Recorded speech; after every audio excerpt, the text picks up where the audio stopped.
being weird. I know, but I thought I was being super weird with my mic there. That was Bruce Springsteen and Born to Run, an absolute cracking song. Colin from Ayer's been in touch and he says, I have too many car stories, but ending up in 2 feet of water was probably the worst. Too long a story to explain, but anybody who knows the Newton shore and Ayr will know how it happened. Okay. Also, they say you should never buy an old car at night in the rain. Is that a common saying, Paul? Is that a thing? Read the rest of the story. I don't think any of this makes sense. You should never buy an old car at night in the rain. I did that last one once and drove the car home. First thing in the morning, I opened the curtain to look at my new Pride and Joy, only to discover it was 10 different shades of white and had been painted with a brush. Right, so you've been done. But surely that means you should always buy a car in the rain.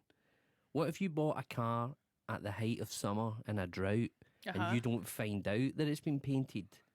Oh, so hold on a second. So the car had been painted to look fancy, but then when he drove it home in the rain rain took washed all the off the paint paint off. off, and then it turned out that it was 50 Shades of White and that it had gone awry. So maybe don't buy old cars at night because you can't see them. But you should certainly buy cars when it's raining. Oh, I'm going to say I don't think Paul's advice should be taken too seriously.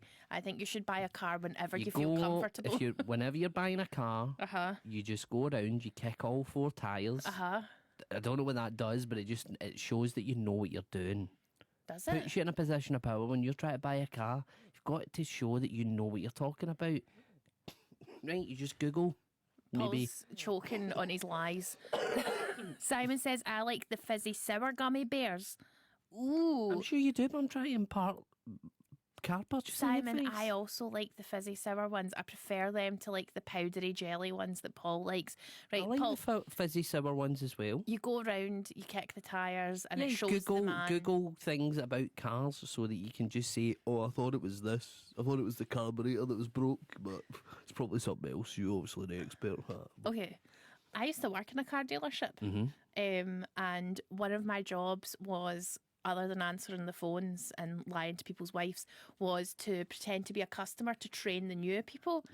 And I would always come in with like a very dramatic story, and I'd be like, I want to buy a car, sir. And then they'd be like asking about finance, and like, don't ask me about my money, you don't know me that well.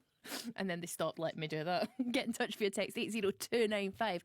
Let us know, please, your best car stories, your worst car stories. Are you a good driver? Do you feel confident behind the wheel? Maybe like me, you've never felt confident, or maybe like my friend John Lees, you failed your driving test that many times you just don't want to take it again. Or like Maureen from driving school.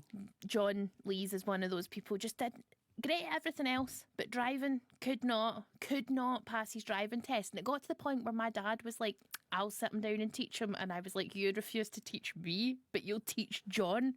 Angry. But let us know, are you good? Do you sit in the driver's seat? Here's Sniffing the Tears. What was that? Well, it was a segue. It was a good segue. Do you sit in the driver's seat? Name of the song. Here's Sniffing the Tears. Sniffing the tears listening to that segue.